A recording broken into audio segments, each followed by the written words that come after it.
हमसे लोग कहते हैं कि शंकर जी की कथा आप बाजते हो, तो कभी आपने शंकर जी का दर्शन किया है? प्रश्न पूछते हैं लोग।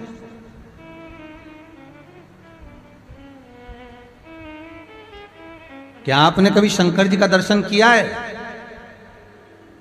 सत्य बताएं क्या आपको? अरे बोलो तो।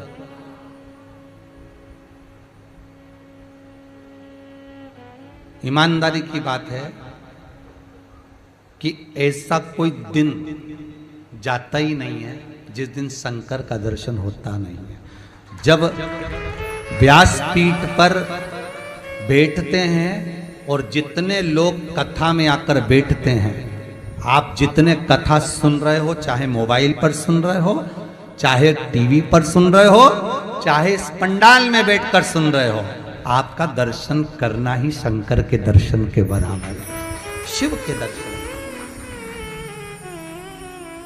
जिसका संबंध जहां होता है व्यक्ति वहीं जाता है। तुम्हारे 4 रिश्तेदार के यहाँ शादी हो, 4 पहचान वालों के यहाँ शादी हो, पर तुम्हारी जिससे ज्यादा पटेगी तुम उसी के यहाँ जाओगी। बोलो सही है कि गलत है? अरे बोलो तो।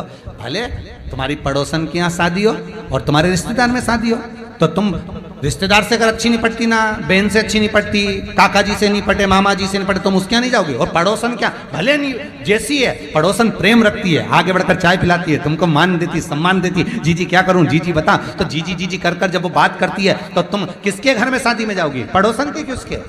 पड़ोसन के घर में जाओगे। जो जिसकी जहां ज्यादा पटती है, जिसमें जहां प्रेम रहता है, वो वहीं जाता है। चाहे मोहल्ले में 5 शादी हो, 10 शादी हो, रिश्तेदार के यहाँ 25 शादी हो, पर तुम उसी के यहाँ जाओगे जिसके यहाँ तुम्हें प्रेम मिलता है, जो तुम्हें सम्मान देता है, जो तुम्हें आदर देता है। उसी तरह शंकर की कथा में कौन जाता है, ये पार्वती ने भी पूछा था, तो शंकर ने कहा था, पार्वती शिव महापुराण के अंतर्गत कथा सुनने कोई दूसरा नहीं जाता, ये त्रिकालदर्शी भगत के रूप में स्वयं जाता है, स्वयं शिव कथा श्रवण करने जाते हैं। तो यहां तो रोज शंकर का दर्शन हो रहा।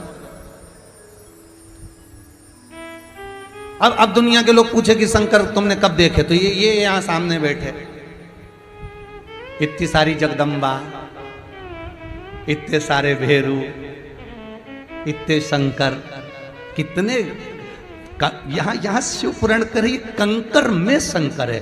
3.5 करोड़ ये रोम छिद्र जो मनुष्य के शरीर में दिए हैं, एक एक रोम छिद्र में शिव बसा हुआ, एक एक रोम छिद्र।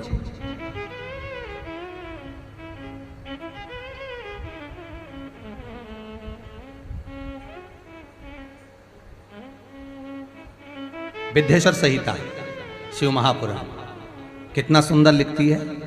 किसी ब्राह्मण के मस्तक पर तिलक लगा हुआ देख लो, चाहे बिंदी लगी हो, चंदन लगा हो, त्रिपुंड लगा हो, जो भी तिलक उसने लगा कर रखा है, किसी ब्राह्मण के मस्तक पर, विद्येश्वर संहिता कहती है, मस्तक पर ब्राह्मण के जब तिलक लगा हुआ देख लो, तो देखते से ही समझ जाना कि आज शंकर का दीदार हो गया है, आज शिव का दर्शन हो गया है। भले वो कोई भी तिलक लगाया, ये जरूरी नहीं कि उसने त्रिपुंड लगाया, ये जरूरी नहीं कि उसने बिंदी लगाई है, ये जरूरी नहीं कि उसने क्या लगाया है, बस उसका दर्शन ही मात्र आनंद पा गया। उसी तरह शिव महापुराण की कथा विद्येश्वर संहिता कहती है, कोई शंकर के मंदिर से बाहर निकल रहा हो, भले उसने तिलक लगाया ना लगाया, उसका दर्शन भी हो गया तो समझ लेना शिव मिल गया। कोई कथा में से श्रवण कर कर जा रहा हो। शिव महापुराण की विद्येश्वर संहिता कहती है, अधोगति में मरने वाले की मुक्ति नहीं है,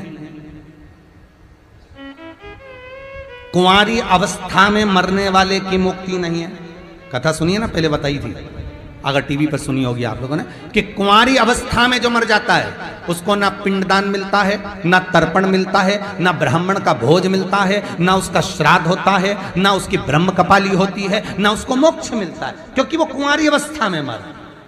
पर शिव महापुराण की विद्येश्वर संहिता कहती है कि शिव महापुराण की कथा सुनकर जब कोई व्यक्ति कहीं से निकल कर जाता है और उसके घर में कितने भी कुंवारे मरे हों, उस कथा सुनकर जाने वाले व्यक्ति का संग अगर उसे एक क्षण का भी मिल जाता है तो उसकी 7 पीढ़ी में जितने कुंवारे मरे होते हैं सब तर जाते हैं और उनको पिंड मिलना प्रारंभ हो जाता है, उनको तर्पण होना प्रारंभ हो जाता है।